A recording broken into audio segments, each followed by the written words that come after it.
ಹೋದ್ರೆ ನಾವು ಗಾಡಿಗೆ ಬೆಂಕಿ ಇಟ್ಟರು, ಇದ್ರಿ ಕಲ್ಲ ಹೊಡೆಯೋರು, ನಾವು ಫೈರ್ ಮಾಡಂಗಿಲ್ಲ, ಏನು ಓಡಾಟಾಗಿರ್ತೀವಿ ಅಷ್ಟೇ. ಹೊರತು ಹೆವಿ ಕೋಲ್ಡ್ ಅಂದರೆ -40-50 ಡಿಗ್ರಿ ತನಕ ಹೋಗ್ಬಿಡುತ್ತೆ.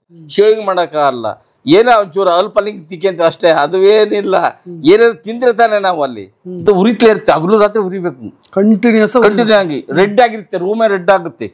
ಅದೇ ಹೇಳೋದು, ನಾನು ಹೇಳ ರೀಸಿಸ್ ಮಾಡಬೇಕು, ಎಳ್ಕೋಬೇಕು, ಎಲ್ಲೈತಿ ಅಂತ ಹುಡುಕಬೇಕು. ಸ್ನೇಹಿತರೆ ನಮಸ್ಕಾರ, ನಾನು ನಿಮ್ಮ ರಾಕೇಶ್ ಶಾರುಂಡಿ. ಯೋಧರನ್ನು ಮಾತನಾಡಿಸ್ಬೇಕಾದ್ರೆ ಹೃದಯ ಹುಕ್ಕಿ ಬಂದುಬಿಡುತ್ತೆ. ಯಾಕೆಂದರೆ ನಮ್ಮ ಭಾರತಕ್ಕೋಸ್ಕರ, ಈ ಭಾರತಾಂಬೆಗೋಸ್ಕರ ತಮ್ಮ ಜೀವವನ್ನು ಕೂಡ ಪಣಕ್ಕಿಟ್ಟು ನಿರಂತರವಾಗಿ ತ್ಯಾಗ ಮಾಡ್ತಾ ಬರ್ತಾ ಇರ್ತಕ್ಕಂಥ ಭಾರತೀಯ ಸೈನಿಕರಿಗೆ ನನಗೊಂದು ದೊಡ್ಡ ಸಲಾಮ್ ಅಂತ ಹೇಳ್ತೀನಿ. ಇವತ್ತು ನಮ್ಮ ಜೊತೆ ವಿಶೇಷವಾದಂಥ ಅತಿಥಿ ಇದ್ದಾರೆ. ಸಿಯಾಚಿನಲ್ಲಿ ಕೆಲಸ ಮಾಡಿದ್ದಾರೆ, ಕಾರ್ಗಿಲಲ್ಲಿ ಕೆಲಸ ಮಾಡಿದ್ದಾರೆ, ಇಡೀ ಭಾರತದ ಅನೇಕ ರಾಜ್ಯದ ಗಡಿಗಳಲ್ಲಿ ಅವರು ಸೇವೆಯನ್ನು ಸಲ್ಲಿಸಿದ್ದಾರೆ.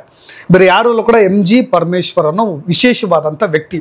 ಇತ್ತೀಚೆಗೆ ಪಹಲ್ಗಾಮ್ ದಾಳಿ ನಂತರ ಆಪರೇಷನ್ ಸಿಂಧೂರ್ ಮಾಡಿದಂಥ ಭಾರತದ ದಿಟ್ಟ ನಿರ್ಧಾರವನ್ನು ಸ್ವಾಗತ ಮಾಡಿದಂಥ ಮಾಜಿ ಯೋಧರಲ್ಲಿ ಇವರು ಕೂಡ ಒಬ್ಬರು. ವಿಡಿಯೋವನ್ನು ಕಂಪ್ಲೀಟ್ ಆಗಿ ಇದೊಂದು ಸರಣಿಗಳ ರೀತಿಯಾಗಿ ಬರಲಿ ಹಂತವಾಗಿ ಪ್ರತಿಯೊಂದು ಎಪಿಸೋಡನ್ನು ಕೂಡ ಕೇಳಿ. ನೀವು ಸಿಯಾಚಿನಲ್ಲಿ ಸರ್ವಿಸ್ ಮಾಡಿದ್ರಿ ಅಂದ್ರಲ್ಲ, ನನಗೆ ಅಲ್ಲಿ ರೂಲ್ಸ್ ಹೇಗಿರುತ್ತೆ, ಸಿಯಾಚಿನಲ್ಲಿ ಸರ್ವಿಸ್ ಮಾಡಬೇಕು ಅಂದ್ರೆ ಏನೆಲ್ಲ ಅರ್ಹತೆಗಳಿರ್ಬೇಕು, ಅಲ್ಲಿನ ಸರ್ವಿಸ್ ಎಕ್ಸ್ಪೀರಿಯನ್ಸ್ ಹೇಳಿ ಸರ್. ಒಂದೊಂದ್ಸರಿ ಸರ್ ನಾವು ಬ್ಯಾಚ್ ಹೋಗ್ತೀವಿ. ಒಂದು ಕಂಪ್ನಿ ಅಂದ್ರೆ ಕುಮಾರ್ ಒಂದು 20 ಜನ ಇರ್ತೀವಿ, 30 ಜನ ಇರ್ತೀವಿ, ಒಂದು ಬ್ಯಾಚ್ ಕಳಿಸ್ತಾರೆ. ಅದು ಹೆಂಗ್ ಕಳಿಸ್ತಾರೆ ಅಂದ್ರೆ, ಕೆಳ ಕಾರ್ಗಲ್ಲಲ್ಲಿ ಡ್ಯೂಟಿ ಮಾಡಿರ್ಬೇಕು ಅವರು. ಫಸ್ಟ್ ನಾವು ಅಲ್ಲಿ ಡ್ಯೂಟಿ ಮಾಡಿದ್ರಿಗೆ ಕಳ್ಸೋದು, ಇಲ್ಲಿಂದ ಡೈರೆಕ್ಟ್ ಕಳ್ಸಕ್ ಬರಲ್ಲ. ನಾವು ಲೇ ಲಡಾಖ್ ಕಾರ್ಗಲ್ಲಿಗೆ ಹೋಗ್ಬೇಕು ಅಂದ್ರೆ ಇಲ್ಲಿ ಚಂಡೀಗಢಲ್ಲಿ ಪ್ರಾಕ್ಟೀಸ್ ಕೊಟ್ಟಿರ್ತಾರೆ ಒಂದು ವಾರ ಐಸಲ್ಲಿ. ಅಲ್ಲಿ ಹೋದ್ರೆ ಹೆಂಗೆ ಎಫೆಕ್ಟ್ ಆಗುತ್ತೆ ಅಂತ. ಅಲ್ಲಿ ಕಾರ್ಗಲ್ಲಿಗೆ ಹೋದ್ಮೇಲೆ ಲೇ ಲಡಾಖಿಗೆ ಹೋದ್ಮೇಲೆ ಮತ್ತೆ ಒಂದು ವಾರ ನಮ್ಮನ್ನ ಹಾಸ್ಪಿಟಲ್ ಇಟ್ಟಿರ್ತಾರೆ. ಬಾಡಿ ಏನಾಗುತ್ತೆ, ಹೆಂಗಾಗುತ್ತೆ, ಮತ್ತೆ ಗುಡ್ಡ ಹತ್ತಿಸ್ತಾರೆ, ಇಳಿಸ್ತಾರೆ, ಎಫೆಕ್ಟ್ ಏನಾಗುತ್ತೆ ಅಂತ. ಅಲ್ಲಿ ಡ್ಯೂಟಿ ಮಾಡ್ತಿರ್ಬೇಕಾದ್ರೆ 3 ತಿಂಗಳು ನಮಗೆ ಸಿಯಾಚಿ ಕಳ್ಸೋದು. ಎಲ್ಲ ಕಂಪ್ಲೀಟ್ ಸಿಯಾಚಿಗೆ ಹೆಂಗೆ ಅಂದ್ರೆ, ಇಲ್ಲಿ ಬಾಡಿ ಎಲ್ಲ ಯಾರ ಚೆನ್ನಾಗಿರುತ್ತೆ ಇವನ್ನ ಸೆಲೆಕ್ಟ್ ಮಾಡ್ಕೊಂತಾರೆ. ಇವ್ರು ಸೆಲೆಕ್ಟ್ ಮಾಡ್ಕೊಂಡು ಕಳಿಸ್ತಾರೆ. ಅಲ್ಲಿ ಹೋದ್ರೆ ಸಹ ಅಲ್ಲಿ ಹೆವಿ ಕೋಲ್ಡು ಡ್ಯೂಟಾಗಿರ್ತೀವಿ ಅಷ್ಟೇ. ಹೊರತು ಹೆವಿ ಕೋಲ್ಡ್ ಅಂದರೆ -40-50 ಡಿಗ್ರಿ ತನಕ ಹೋಗ್ಬಿಡುತ್ತೆ. ಏನು ಮಾಡೋಕ್ಕಲ್ಲ, ರೀಸ್ ಮಾಡೋಕ್ಕೂ ಬರಲ್ಲ, ಹೊರಗಡೆ ಹೋಗಕ್ಕೂ ಆಗಲ್ಲ. ನೀರು ಅಷ್ಟೇ, ನೀರು ಹೆಂಗೆ ಮಾಡೋದಕ್ಕೂ ಎಲ್ಲ ಗಟ್ಟಿ ಆಗ್ಬಿಡ್ತವೆ. ಹೊರಗಡೆ ಹೋಗಿ ನೀರು ತೊಳ್ಕೊಂಡಾಗ ಪರಿಸ್ಥಿತಿ ಆಗೋದಿಲ್ಲ. ಶೇವಿಂಗ್ ಮಾಡೋಕ್ಕಾಗಲ್ಲ, ಏನೋ ಒಂಚೂರು ಅಲ್ಪಲಿಂಗ್ ತಿಕ್ಕಂತ ಅಷ್ಟೇ, ಅದುವೇನಿಲ್ಲ. ಏನಾದ್ರು ತಿಂದ್ರೆ ತಾನೆ ನಾವು ಅಲ್ಲಿ, ಏನು ಅಷ್ಟು ಫುಡ್ಡೇ ಹೋಗಲ್ಲ.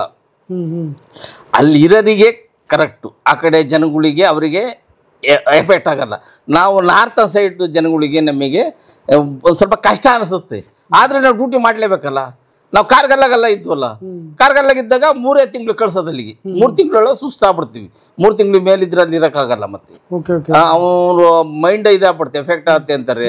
ಆಮೇಲೆ ರೀಸನ್ ಮಾಡೋಕ್ಕಾಗೋದಿಲ್ಲ, ಒಂದು ಎಫೆಕ್ಟ್ ಆಗ್ಬಿಡುತ್ತೆ ಅಂತ 3 ತಿಂಗಳು ಡ್ಯೂಟಿಯಲ್ಲಿ. ಅಲ್ಲಿ ಏನು ಮಾಮೂಲಿ ಎಲ್ಲರೂ ಇಲ್ಲೇ ಹೆಂಗೆ ಕೆಳಕಾರಾಗಲ್ಲ ಮಾಡ್ತೀವಿ ಹಂಗೆ ಮಾಡ್ತಿರ್ತೀವಿ. ಎಲ್ಲ ಫೆಸಿಲಿಟಿ ಎಲ್ಲ ಇರುತ್ತೆ. ಡಾಕ್ಟ್ರು ಗೀಟ್ರು ಏನಾರ ಒಂದು ಇದಾದ ಕೂಡಲೇ ನಮಗೆ ಅಲ್ಲಿ ಎಲ್ಲ ಮೆಡಿಕಲ್ ಎಲ್ಲ ಇರುತ್ತೆ. ಎಲ್ಲರೂ 3 ತಿಂಗಳೇ ಎಲ್ಲ 3 ತಿಂಗಳೆಲ್ಲ ಡೌನ್ ಆಗೋದು, ಮತ್ತೆ ಕಾರ್ಗಲ್ಲಿಗೆ ಬರೋದು. ಇಲ್ಲಿ ಕಾರ್ಗಲ್ಲಲ್ಲಿ 2 ವರ್ಷ. ಆ 3 ತಿಂಗಳು ಸರ್ವಿಸ್ ಮಾಡ್ಬೇಕಾದ್ರೆ ಪ್ರತಿನಿತ್ಯ ಏನೇನು ವರ್ಕಿಂಗ್ ಇದು ಇರುತ್ತೆ ಸರ್ ನಿಮಗೆ?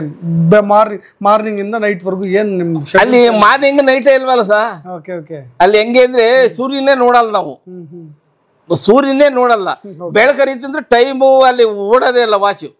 ನಾ ಹೇಳೋದು ಬೆಳಕರಿತಿ ಹಿಂಗಾಗತ್ತೆ ಸರ್. ಬೆಳಕರ್ದ ಹಂಗೆ ಆಗುತ್ತೆ. ಯಾವಾಗ 10 ಗಂಟೆ ಮೇಲೆ, 10 ಗಂಟೆ ಮೇಲೆ. ಬೆಳಿಗ್ಗೆ ಎದ್ದೇಳದೆ 9 ಗಂಟೆ. ನಾವೆಲ್ಲ ಡ್ಯೂಟಿಯಾಗಿರ್ತಾರೆ. ಇನ್ನೆಲ್ಲ ಎದ್ದೇಳದೆ 8 ಗಂಟೆ 9 ಗಂಟೆ ಆಗುತ್ತೆ. ಎದ್ದು ವಾಕ್ ಹೋಗ್ತೀವಿ. ಎಲ್ಲರೂ ಕೋಟು ಗೀಟು ಎಲ್ಲ ಹಾಕೊಂಡು ಆ ಐಸಲ್ಲೇ ನಡ್ಕೊಂಡು ಹೋಗ್ತೀವಿ. ಐಸಲ್ಲೇ ದಪ ಹೋಗ್ತೀವಿ. ಐಸ್ ಕೆಲವು ಜಾಗದಲ್ಲಿ ಐಸ್ ಒಳಗೆ ಹೋಗ್ಬಿಟ್ರೆ ಹಗ್ಗ ಕಟ್ಕೊಂಡು ಹೋಗ್ಬೇಕು. ಕೆಲವು ಡ್ಯೂಟಿ ಹೋಗ್ತೀವಲ್ಲ, ಅಲ್ಲೇ ಡ್ಯೂಟಿ ಇರುತ್ತೆ ನಮ್ಮ ಬಾರ್ಡರ್ಗಳಾಗಿ, ಇಂತಿಂಥ ಡ್ಯೂಟಿಗೆ ಹೋಗ್ಬೇಕು ಅಂತ. ಅಂತ ಡ್ಯೂಟಿಗೆ ಹೋದಾಗೆಲ್ಲ ಅಲ್ಲಿ ದೇವರಿಗೆಲ್ಲ ಕೈ ಮುಗಿದು ಹೋಗ್ತೀವಿ. ಮತ್ತೆ ಬರ್ತೀವಲ್ಲ ಅಂತ ಗೊತ್ತಿರಲ್ಲ. ಅವು ಸಾಯಂಕಾಲ ಅಂದ್ರೆ ಗೊತ್ತಿಲ್ಲ, ಮಧ್ಯಾಹ್ನನೇ ಎಣ್ಣೆ ಕೊಟ್ಬಿಡ್ತಾರೆ ಇಲ್ಲಿ ಫ್ರೀ ಇರೋರಿಗೆ. ಮಧ್ಯಾಹ್ನ ಅಂದ್ರೆ 2 ಗಂಟೆ ಊಟ ಆಗುತ್ತಲ್ಲ, ಅವಾಗಲೇ ಅಲ್ಲಿ ನೈಟೇ ಆಯ್ತು ಅವ ನಮಗೆ. ಹಂಗಾಗಿ ಎಣ್ಣೆ ಕೊಡ್ಬೇಕಲ್ಲ, ಡೈಲಿ ಎಣ್ಣೆ ಇರುತ್ತೆ. ಡ್ಯೂಟಿ ಇರೋರಿಗೆ ಎಣ್ಣೆ ಇಲ್ಲ, ಡ್ಯೂಟಿ ನೋಡೋರಿಗೆ ಎಣ್ಣೆ ಕೊಡೋದಿಲ್ಲ ನಾವು. ಡ್ಯೂಟಿ ಇಲ್ದರಿಗೆ ಎಣ್ಣೆ ಹೊಡ್ಕೊಂಡು ಮಲ್ಕೋಬಹುದು. ಅಷ್ಟು ಬಿಟ್ರೆ ಇಂದ ಡ್ಯೂಟಿ ಇರೋರಿಗೆ ಏನು ಎಣ್ಣೆ ಇಲ್ಲ. ಡ್ಯೂಟಿ ಇಲ್ದನಿಗೆ ಏನ್ ಮಾಡ್ತಾರೆ, ನಾಳೆ ಮತ್ತೆ ಡೈಲಿ ಇರುತ್ತಲ್ಲ ಅವನಿಗೆ ನಾಳೆ ಡೈಲಿ ನೈಟ್ ಡ್ಯೂಟಿ ಹಾಕೋದಿಲ್ಲ. ಇವತ್ತು ಬಿಟ್ರೆ ಮತ್ತೆ 2 ದಿನ ಅವನಿಗೆ ಡ್ಯೂಟಿ ಇರೋದಿಲ್ಲ ಸಿಯಾಚಿನಲ್ಲಿ. ಅವರು ಅಲ್ಲಿ ಡೇ ಡ್ಯೂಟಿ ನೋಡಿದ್ರಿಗೂ ಅಷ್ಟೇ. ಇವತ್ತು ಡೇ ಡ್ಯೂಟಿ ನೋಡಿದ್ರೆ ನಾಳೆಗೆ ಏನಿರೋದಿಲ್ಲ, ರೆಸ್ಟ್. ಅಲ್ಲ ಶೀತ ಎಲ್ಲಿಗೂ ಹೋಗಲ್ಲ, ಒಟ್ಟೆ ಅಲರ್ಟ್ ಆಗಿರ್ತೀವಿ. ಈಗ ಡ್ಯೂಟಿ ಅಂತೇಳಿ ಇಲ್ಲೇ ಹಂಗೆ ರಜಾ ಬಂತು ಬಂಕಣದು ಅಲ್ಲಿದ್ರೆ ಎಲ್ಲರೂ ಪಾಳಿಂದ ಆಗ್ಬೇಕು, ಎಲ್ಲರೂ ಲೈನಲ್ಲಿ ನಿಂತ್ಕೊಂಡಿರ್ಬೇಕು, ಅವ್ರ ಆರ್ಡ್ರ್ ಕೇಳಬೇಕು, ಊಟಕ್ಕೂ ಬರ್ಬೇಕು, ಈಗ ವಾಕ್ ಹೋಗ್ಬೇಕು ಅಂದ್ರೆ ವಾಕ್ ಹೋಗಿ ಬರ್ಬೇಕು. ಡ್ಯೂಟಿ ಅವ್ರವ್ರ ಬಾರ್ಡ್ರ್ ಅವ್ರವ್ರ ಡ್ಯೂಟಿಗೆ ಹೋಗಿ ನಿಂತ್ಕೊಳ್ಬೇಕು, ಅಲ್ಲಿ ರೈಫಲ್ ಹಿಡ್ಕೊಂಡು ನಿಂತ್ಕೊಳ್ಬೇಕು. ಆ ಥರ ಸರ್. ಅಟ್ಲೀಸ್ಟ್ ಬಾಡಿ ಹೀಟ್ ಆಗೋದು ಹೆಂಗ್ ಸರ್ ಅಲ್ಲೆಲ್ಲ? ಶಾಖ ಅಟ್ಲೀಸ್ಟ್ ನಿಮ್ಗೆ ಶಾಖ ಬಯಸ್ತಾ ಇರ್ತೀರಿ? ಶಾಖ ಆದ್ರೆ ಇದೆ, ನಾನು ಹೇಳ ಪುಕಾರಿ ಇರುತ್ತೆ ನಮ್ದು. ಪುಕಾರಿ ಅಂದ್ರೆ ಚಿಮಣಿ ಇರುತ್ತೆ ಸರ್, ಮಧ್ಯ.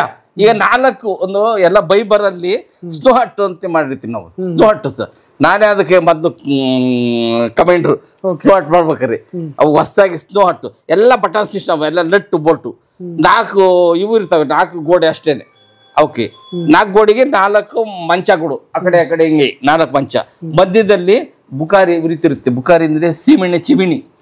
ನಾವು ನಿಮಗೆ ಹೇಳೋದು ಚಿಮಿಣಿ, ನಾವು ಬುಕಾರಿ ಅಂತೀವಿ ಅಲ್ಲಿ.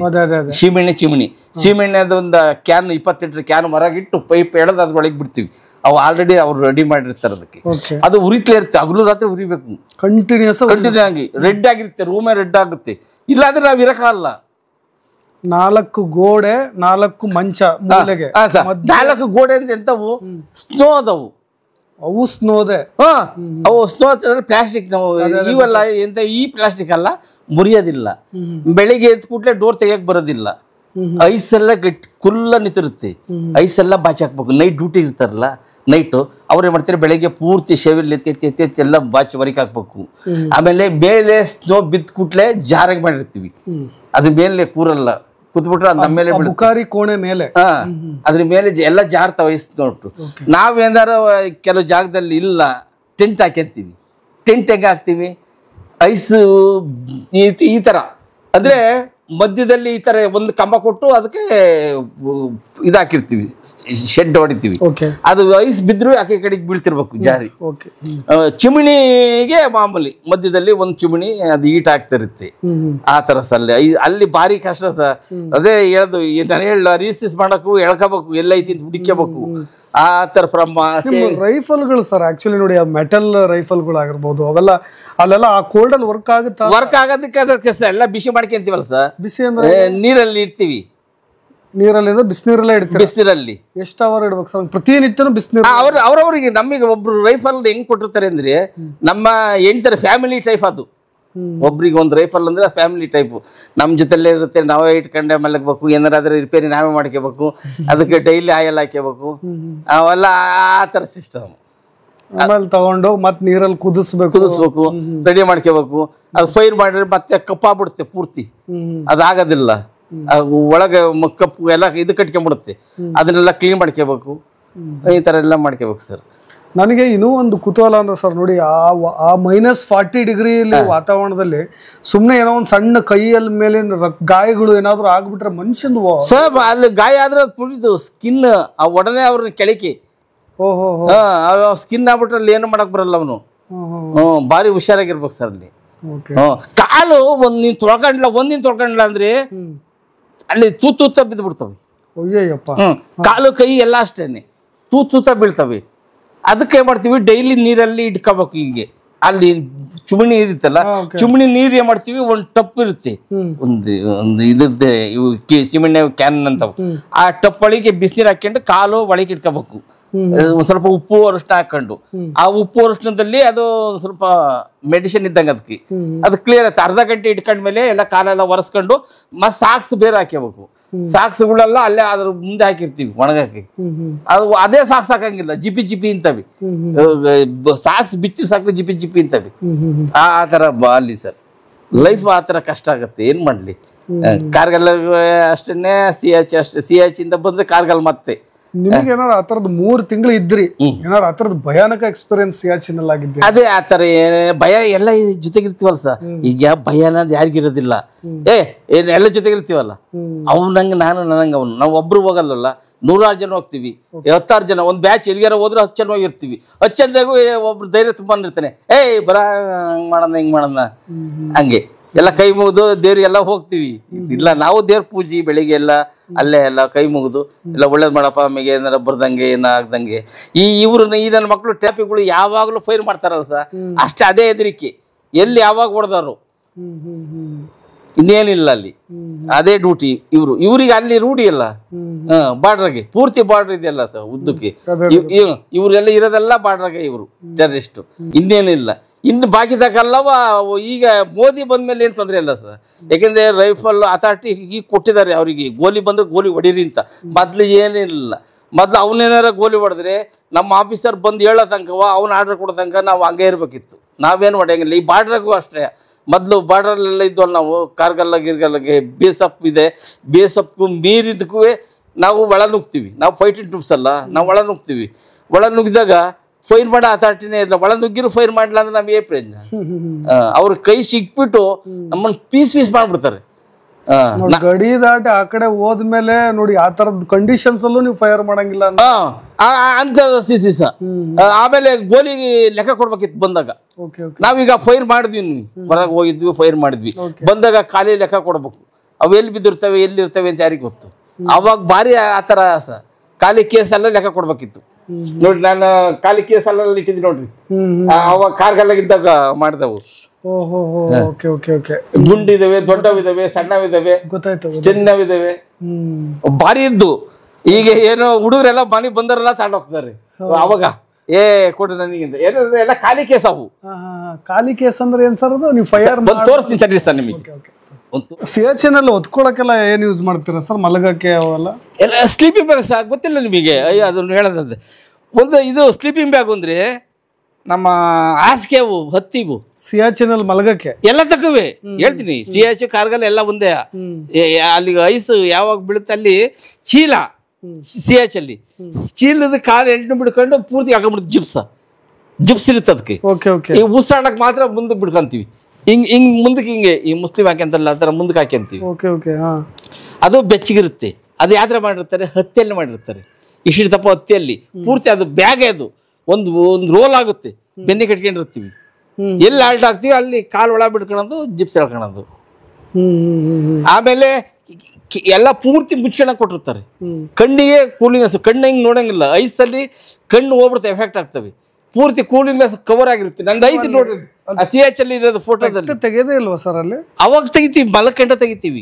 ಇನ್ ಬಾಕಿ ಟೈಮ್ ಏನ್ ತೆಗೆದಿಲ್ಲ, ಎಲ್ಲ ಡ್ಯೂಟಾಗ ಎಲ್ಲ ಹಾಕೊಂಡಿರ್ತೀವಿ. ಆಮೇಲೆ ಪೂರ್ತಿ ಕವರು, ತಲೆ ಕ್ಯಾಪು, ಗಾಳಿ ಎಲ್ಲೂ ಹೋಗಂಗಿಲ್ಲ. ಕೈ ಹ್ಯಾಂಡ್ ಬ್ಲೌಸ್ ಪೂರ್ತಿ ಏನು ಬಿಟ್ಕೊಳಂಗಿಲ್ಲ ಸರ್. ಶೂಸು, ಸಾಕ್ಸು, ಏನಾರ ಒಂಚೂರು ಒಂದು ಪೀಸ್ ಇದ್ದು ಹೊರಗೆ ಬಂದ್ರೆ ಕೋಲ್ಡಿಗೆ ಶೀತ ಹೊಡೆದಿತ್ತು ಹಂಗೆ. ಆ ಥರ ಇರ್ತೀವಿ. ಸ್ಲೀಪಿಂಗ್ ಬ್ಯಾಗ್ ಎಲ್ಲವ. ಆಮೇಲೆ ಅದೇ ಥರ ಮಲಗದ ಕೆಳಗೊಂದು ಹಾಸಿಗೆ ಅಂದ್ರೆ ಇಷ್ಟು ತಪ್ಪದ್ದು. ಇದು 3 ಅಡಿ 6 ಅಡಿ ಕಾಟ್ ಅಲ್ಲ ಸಹ, ಇದೇ ರೋಲಪ್ಪಯ್ಯ. ಎಲ್ಲಿ ಸ್ಟ್ಯಾಂಡ್ ಬೈ ಇರ್ತೀವಿ, ಪರ್ಮನೆಂಟ್ ಇರ್ತೀವಿ, ಅಲ್ಲಿ ಕಾಟ್ ಹಾಕೊಂಡಿರ್ತೀವಿ. ಕಾಟ್ ಅಂದ್ರೆ ಅವು ಇವೇ ಫೋಲ್ಡಿಂಗ್ ನಾವ್ ಇರ್ತವೆ. ಇನ್ನೆಲ್ಲ ತಕ್ಕವೇ ಬೆಡ್ ಕಟ್ಕೊಂತೀವಿ. ಆ ರೋಲ್ ಹಾಸಿಗೆ ಅಂತ ಅದು ಸುತ್ಕೊಂಡಿರ್ತೀವಿ. ಅದು ಎಲ್ಲಿ ಬೇಕಲ್ಲಿ ಅದನ್ನೇ ಬಿಚ್ಕೊಂಡು ಹಂಗ ಮಕ್ಕಣದೆ. ಡ್ಯೂಟಿಯಲ್ಲಿ ಏನು ಬಿಚ್ಚಂಗಿರಲ್ಲ, ಬೂಟು ಗೀಟು ಎಲ್ಲ ಸೇರ್ಕೊಂಡು ಮಕ್ಕೊಂಡಿರ್ತೀವಿ.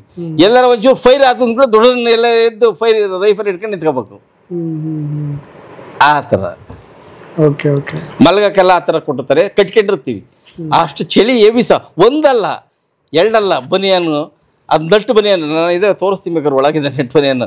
ನಟ್ ಬನಿಯಾನ ಮೇಲೆ ಮತ್ತೆ ಶರ್ಟು, ಆ ಶರ್ಟ್ ಮೇಲೆ ಕೋಟು, ಕೋಟಿನ ಒಳಗೆ ಮತ್ತೆ ಹುಲ್ಲನ್ ಕೋಟು, ಇವು ಇನ್ನೊಂದು ದೊಡ್ಡ ಕೋಟು, 5-6 ಬಟ್ಟೆ ಹಾಕಿರ್ತೀವಿ. ಅಂಡರ್ವೇರ್ ಅಷ್ಟೇ 2-3 ಅಂಡರ್ವೇರ್ ಮೇಲೆ ಇರ್ತವೆ. ಹಂಗೆ ಚಳಿ ಎಲ್ಲಿಯೂ ಆಗಲ್ಲ. ಅವು ಹುಲ್ಲನ್ನು ಪ್ಯಾಂಟ್ ಅಲ್ಲವ, ಚುಚ್ಚುತ್ತವೆ. ಈಗ ಹಾಕೊಂಡವು ಚುಚ್ಚುತ್ತವೆ, ಅವಾಗ ಅಲ್ಲಿ ಸರಿ ಇರ್ತವೆ. ಒಳಗೆ ಹೆಂಗ ಸಾಕ್ಯಂತಾರಲ್ಲ ಲೇಡೀಸ್ ಎಂತದ ಅಂತಾರಲ್ಲ ಪ್ಯಾಂಟು, ಆ ಥರ ಪ್ಯಾಂಟು ಹುಲ್ಲನ್ ನಾವು. ಅದ್ರ ಮೇಲೆ ಮತ್ತೆ ಇದೇ ಥರ ಪ್ಯಾಂಟು ಹುಲ್ಲನ್ನಿಂದು. ಹಂಗೆ 2-3 ಹಾಕಿರ್ತೀವಿ. ಬೂಟ್ ಲಿಮಿಟ್ ಇರ್ತವೆ. ಕಾಲು ಎಲ್ಲೋದ್ರದ್ದು ಐಸ್ ಒಳಗೆ ದುಸುಕ್ ಪಸುಕ್ ಅಂತ ಒಂದಂಗೆ ಹಂಗೆ ಬೂಟು ಅನ್ಲಿಮಿಟೆಡ್ ಇರ್ತವೆ. ಸಾಕ್ಸ್ ಹಾಕಿರ್ತೀವಿ. ಐಸಿಗೆ ಕೈಯಲ್ಲಿ ಒಂದು ಸ್ಟಿಕ್ ಇರುತ್ತಲ್ಲ, ಅದೇನೋ ಏನೋ ಸ್ಪೆಷಲ್. ಕೈಯಲ್ಲಿ ಒಂದು ಉದ್ದಂಗ್ ಕೋಲ್ ಇರುತ್ತಲ್ಲ ನಿಮ್ಗೆ ಸ್ಟಿಕ್ ಸಿಯಾಚಿನಲ್ಲಿ, ಪಾಯಿಂಟ್ ಸುಮ್ನೆ ಊರ್ಕೆ ಉಂಡೋಗ್ಬೇಕಲ್ಲ, ಅದಕ್ಕೋಸ್ಕರ ಎಲ್ಲಿ ಐಸ್ ಲೂಸ್ ಆಗಿರುತ್ತೆ ಅಲ್ಲಿ ನಾವು ಒಳಕೋಗ್ಬಿಡ್ತೀವಿ, ಅದಕ್ಕೆ ಅದು ಗಟ್ಟಿ ಇದ್ದಾಗ ಹೋಗ್ತೀವಿ, ಅದಕ್ಕಾಗಿ ಅದು ಸ್ಟಿಕ್ ಇಟ್ಕೊಂಡಿರ್ತೀವಿ. ಕೆಲವು ಜಾಗದಲ್ಲಿ ಹಗ್ಗ ಕಟ್ಕೊಂಡು ಹೋಗ್ತೀವಿ, ಅದನ್ನೆಲ್ಲ ಹೇಳ್ಬಾರ್ದು. ಅಲ್ಲೆಲ್ಲ ಡ್ಯೂಟಿಗೆ ಹೋದಾಗ ಅಲ್ಲಿ ಇಲ್ಲಿ ಏನೋ ಇರ್ತವೆ, ಅವೆಲ್ಲ ಹಗ್ಗ ಕಟ್ಕೊಂಡು ಹೋಗ್ತೀವಿ. ವೈಟ್ ಬಟ್ಟೆ ಹಾಕೊಂಡಿರ್ತೀವಿ ಐಸಿಗೆ ಕೆಲವು ಜಾಗದಲ್ಲಿ. ಹಂಗೆಲ್ಲ ಒಂದೊಂದು ಏರಿಯಾದಲ್ಲಿ ಮಾಡಿರ್ತಾರೆ. ನನಗೆ ಅಲ್ಲಿ ಕೇಳ್ಪಟ್ಟಂಗೆ ಅಲ್ಲಿ ಏನೋ ಒಂದು ಮೇಲೊಂದು ಪಾಯಿಂಟ್ ಇದೆ, ಅಲ್ಲಿ ಪ್ರತಿ ಸಾರಿನೂ ಹೆಲಿಕಾಪ್ಟರ್ ಬಂದು ಊಟ ಸಪ್ಲೈ ಮಾಡಿ ಹೋಗುತ್ತೆ, ಅಲ್ಲಿ ಬಂದು ಬಿಸಾಕತ್ತೆ ಫುಡ್ನ ಅಂತ ಕೇಳ್ಪಟ್ಟಿದ್ದೆ. ಅದು ನಿಜನಾ ಸುಳ್ಳ? ಅವಾಗ ಹಿಂದೇನ ಆಗಿರೋದು ಮಾಡ್ಯಾರ ಸರ್. ಈಗೆಲ್ಲ ಎಲ್ಲ ರೆಡಿ ಇದಾವೆ, ಈಗೇನಿಲ್ಲ ಹಂಗೆ ಗಿಸಾಕೋದು ಏನಿಲ್ಲ. 8 ಪಾಯಿಂಟು ಈಗ ಯಾವಾಗ ಅಂದ್ರೆ ಹೆವಿ ಐಸ್ ಬೀಳುತ್ತಲ್ಲ ಸರ್, ಐಸ್ ಬಿದ್ದಾಗ ಕ್ಲೋಡ್ಸ್ ಇರುತ್ತೆ. ಕ್ಲೋಡ್ಸ್ ಅಂದ್ರೆ ನಮಗೆ ಈ ಸೂರ್ಯ ಕಿರಣ ಇರಲ್ಲ, ಏನಿಲ್ಲ, ಬೆಳಕು ಕಾಣೋದಿಲ್ಲ. ಅದಕ್ಕೆ ಒಂದು ನಿಗದಿಯಾದ ಒಂದು ಜಾಗಕ್ಕೆ ಅವರು ಐಟಮ್ಸ್ ಹಾಕ್ತಾರೆ. ಅಲ್ಲಿ ಒಂದು ನಿಗದಿ ಜಾಗ ಮಾಡ್ಕೊಂಡಿರ್ತಾರೆ, ಅಲ್ಲಿಗೆ ಹಾಕ್ತಾರೆ. ಅದನ್ನ ನಾವು ಡಿಸ್ಟ್ರಿಬ್ಯೂಟ್ ಮಾಡ್ಕೊಂತೀವಿ. ತಗೊಂಡು ಕೆಳಗೆ ಲ್ಯಾಂಡ್ ಆಗೋದಿಲ್ಲ, ಐಸ್ ಎಲ್ಲ ಬಿದ್ದಿರುತ್ತೆ, ಇದು ಕ್ಲೋಡ್ಸ್ ಇರುತ್ತೆ, ಕೆಳಗೆ ಆಗೋದಿಲ್ಲ. ಅಂತ ಟೈಮಲ್ಲಿ ಹಾಕ್ತವೆ. ಈಗ ನಾವು ಹೆಲಿಕಾಪ್ಟರ್ ಅಲ್ಲಿ ಬೇರೆ ಕಡೆ ಹೋಗ್ಬೇಕು ಅಂದ್ರೆ ಹೋಗ್ತೀವಲ್ಲ, ಈಗ ಒಂದು ಗುಡ್ಡದ ಮೇಲೆ ಹೋಗ್ಬೇಕು, ಅಲ್ಲಿ ಎಲ್ಲೇ ಜಾಗ ಇರಲ್ಲ ಅಂದ್ರೆ ಅಲ್ಲಿ ಲ್ಯಾಂಡಿಂಗ್ ಪ್ಲೇಸ್ ಇರಲ್ಲ, ಅಲ್ಲೇ ನೆಗಿಬೇಕು. ಅವಾಗ ಏನ್ ಮಾಡ್ತೀವಿ, ಏಣಿ ಬಿಡ್ಕೊಂತೀವಿ ಕೆಳಗೆ, ಏಣಿಯಲ್ಲಿ ಕೆಳಗೆ ಇಳಿತೀವಿ. ಆ ಟೈಪು ಅಷ್ಟೇನೆ. ಅದು ಊಟ ರೇಷನ್ ಆ ಥರ ಒಂದಕ್ಕೆ ಹಾಕಿರ್ತಾರೆ. ಈಗೇನಾಗಿದೆ ಅಂದರೆ 2 ವರ್ಷ ಆಗುವಷ್ಟು ರೇಷನ್ನು ಊಟ ಎಲ್ಲ ಸಪ್ಲೈ ಮೇಲೆ ಕೊಡ್ತಾರೆ. ಕಾನ್ವಾಯಲ್ಲಿ ಮೂವ್ ಮಾಡ್ತಾರೆ, ಕಾನ್ವಾಯಲ್ಲಿ ಮೂವ್ ಮಾಡಿ ಎಲ್ಲ ಸ್ಟಾಕ್ ಮಾಡ್ತಾರೆ. ಹಂಗೆ ಎಮರ್ಜೆನ್ಸಿ ನಮಗೆ ಫ್ರೆಶ್ ಆಗಿ ಬೇಕು ಅಂದರೆ ಯಾವುದು ಸಿಗಲ್ಲ, ಫ್ರೆಶ್ ಆಗಿ ಯಾವುದು ಬರೋದಿಲ್ಲ. ಎಲ್ಲ ಡ್ರೈ ಫ್ರೂಟು, ಈರುಳ್ಳಿ ಎಲ್ಲ ಕಟ್ ಮಾಡಿ ಎಲ್ಲ ಡ್ರೈ ಆಗಿರುತ್ತೆ, ಮಟನ್ನು ಎಲ್ಲ ಡ್ರೈ ಆಗಿರುತ್ತೆ. ಆ ಟೈಪು ಎಲ್ಲ ಡ್ರೈ ಫುಡ್ಡು, ಕೋಲ್ಡಿಗೆ ಕೆಡದಿಲ್ವಲ್ಲ, ಅದು ಹಂಗೆ ಇರುತ್ತೆ. ಚೀಲಗಟ್ಟಲೆ ಬಂದಿರುತ್ತೆ, ಚೀಲ ಹಾಕಿರ್ತಾರೆ, ತಗೊಳ್ತೀವಿ. ಒಂದು ಬ್ಯಾಚಿಗೆ ಇಷ್ಟು ಅಂತ. ಅಲ್ಲಿ ಎಲ್ಲ ಸಪ್ಲೈ ಮಾಡೋರು, ಅಡುಗೆ ಮಾಡೋರು ಎಲ್ಲ ಸಪ್ರೇಟ್ ಇರ್ತಾರೆ. ಪ್ರತಿಯೊಂದು ವೇಸ ಮೆಡಿಸಿನ್ ಕೊಡೋದು, ಹಾಸ್ಪಿಟ್ಲು ಎಲ್ಲ ಸಪ್ರೇಟು. ಯುದ್ಧ ಮಾಡೋರೆ ಸಪ್ರೇಟು, ನಾವು ಹೆಲ್ಪ್ ಮಾಡೋ ಸಪೋರ್ಟಿಂಗ್ ಟ್ರೂಪ್ಸ್ ಅಂತೀವಿ. ನಾವು ಎಲ್ಲರೂ ಯುದ್ಧ ಮಾಡೋರೇ, ಬಟ್ ಆ ಕೆಲಸ ಅವತ್ತು ಆ ಯುದ್ಧ ಆದಾಗ ಯಾರು ಹೆಂಗೆ ಮಾಡ್ಬೇಕು, ಎಲ್ಲರೂ ಯುದ್ಧ ಮಾಡಕ್ಕೆ ಹೋದ್ರೆ ಅಲ್ಲಿ ಅಡುಗೆ ಮಾಡೋರು ಯಾರು, ಊಟ ಮಾಡೋರು ಯಾರು, ಆಮೇಲೆ ಆ ಮೆಡಿಸಿನ್ ಕೊಡೋರು ಯಾರು, ಮದ್ದು ಗುಂಡು ಸಪ್ಲೈ ಮಾಡೋರು ಯಾರು, ಡೀಸೆಲ್ಲು ಪೆಟ್ರೋಲು ಇದನ್ನ ಸಪ್ಲೈ ಮಾಡೋರು ಯಾರು ವೆಹಿಕಲ್ಗಳಿಗೆ. ನಮಗೆ ಡೈಲಿ ಎಷ್ಟೋ 1000 ಲೀಟ್ರು ಡೀಸೆಲ್ ಬೇಕು ಸರ್. ಇದಕ್ಕೆ ಬರೀ ಸ್ಟಾರ್ಟ್ ಮಾಡಿ ಬಿಡ್ತೀವಲ್ಲ ಡೈಲಿ, ಗಾಡಿಗಳು ಹಂಗೆ ನಿಲ್ಸಲ್ಲ. ಯಾವುದೇ ಅಲ್ಲಿ ಟ್ಯಾಂಕರ್ಗಳಾಗಲಿ, ಶಿಪ್ಣಿಗಳಾಗಲಿ, ಮೋಟ್ರ್ಗಳಾಗಲಿ ಎಲ್ಲವನ್ನೂ ಆನ್ ಮಾಡಬೇಕು. ಆನ್ ಮಾಡಿದಲ್ಲೇ ಹಂಗೆ ಬಿಟ್ಟರೆ ಹಂಗೆ ಹೋಗ್ಬಿಡ್ತವೆ, ಮತ್ತೆ ಆನ್ ಆಗಲ್ಲ ಅವು. ಡೈಲಿ ಆನ್ ಮಾಡಬೇಕು. ಎಲ್ಲದಕ್ಕೂ ಅಷ್ಟೇ, ಕಾರ್ಗೆಲ್ಲಗೂ ಅಷ್ಟೇ. ಅದಕ್ಕೆ ಎಷ್ಟೋ ಕೋಟಿ ರೂಪಾಯಿ ಡೀಸೆಲ್ ಹೋಗುತ್ತೆ, ಪೆಟ್ರೋಲ್ ಹೋಗುತ್ತೆ. ನಮ್ಮ ಡೈಲಿ ಆನ್ ಮಾಡಬೇಕು ಬಿಡಬೇಕು, ಡೈಲಿ ಆನ್ ಮಾಡಬೇಕು ಬಿಡಬೇಕು. ಹಂಗೆ ಬಿಡ್ಲಾಗ ಆನೇ ಆಗಲ್ಲ, ಹಂಗೆ ನಿಂತ್ಕೊಂಡ್ಬಿಡ್ತೇವೆ, ಜಾಮ್ ಆಗ್ಬಿಡ್ತವೆ. ಹಂಗೆ ಸರ್.